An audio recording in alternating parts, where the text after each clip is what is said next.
to the Kent Lapp Podcast. I'd be curious to hear what you think about this, but it seems to me that I heard a lot of apprehension from Christian people wanting to bring up or mention that they met through a dating app 2 or 3 years ago. And I don't hear much apprehension anymore. Which we were 3 years ago. So, yeah. Oh, really? When we first started dating was 3 years ago. Gotcha. So that would make sense. Yeah. All right. Now I'm like, go for it. I'm like helping my friends. I agree. Because if you think about, 3 years ago, you did it and it obviously worked. But it would not have been something that you would too readily mention.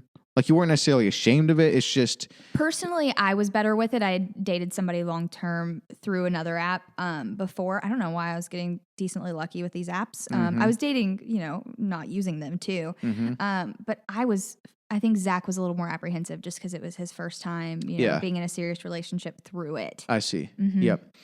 Yeah. But I mean, if you think about it, like I'm sure that there are apps that might not be best suited for genuine relationships, Yes. But there's clearly a ton that are. And shoot, I mean, we have business meetings over Zoom. People get married over Zoom.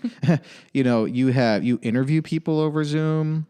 Like, why can't you meet someone That's through funny the that internet we got and start married. dating? I haven't even put together that we got married over a technology and met over technology. Why Bumble? I've not heard of that one. Bumble was just the most popular one at the time. Oh, okay. In Memphis, at least. I see. It's where the girl answers first, so you kind of have more, What do you mean the girl power. answers first? Does he? So when you swipe, you both can swipe to see if you match, and if you swipe right, that means that you like the person, and so you match if both of you swipe right. I thought that was Tinder. Most all of them are like that. Okay, got it. I think I haven't been on one in 3 years, so I don't know what it looks like now. But, but the girl is the one that can initiate the conversation. The boy can't on this one. So all he could do was he saw you, read your bio or whatnot, and swiped right, which means he would be interested in learning more. You also swipe right, and that's what triggers a connection? Yes. Okay. So if you don't, he can't contact you. No. Do you use real information? Like, can he find you outside of the app and stalk you on Facebook and so forth and message you there? I think at that time it said you connect it to a Facebook and you can even see if you mutual Facebook friends. I see. I believe that was what was happening there. So you could see, I think we may have had one or two, but I mean, I knew his name was Zach and he lived in Memphis, and his bio said U of M and all this stuff. So from your bio, I found him after our first date. Yeah, I'm sure. Or before our first date without his last name to show my parents' pictures. So. Okay. Because that's an important part of the process. Yes. Were your parents living in Memphis at the time? Yes, I was actually living with them while I lived in Memphis. And were you born and raised in Memphis? Collierville. Okay. Is where we were. Yeah, it's a suburb of Memphis, just a couple minutes out. Gotcha. So what was it about Zach on that first date that you decided to cancel the date the next day?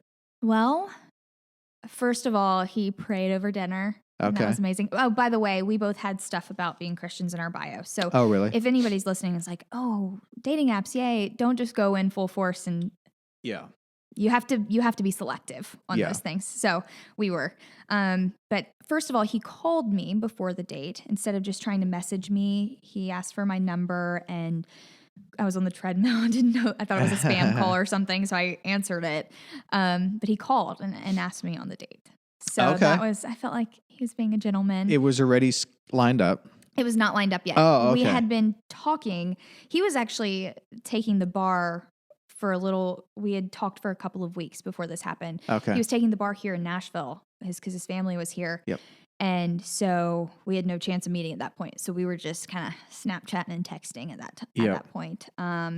And I was starting to lose hope because I didn't know he was taking the bar. I didn't know why he wasn't asking me out. I see. But as soon as he got home, he called me. And the next day, we went to eat at Babalu in Memphis.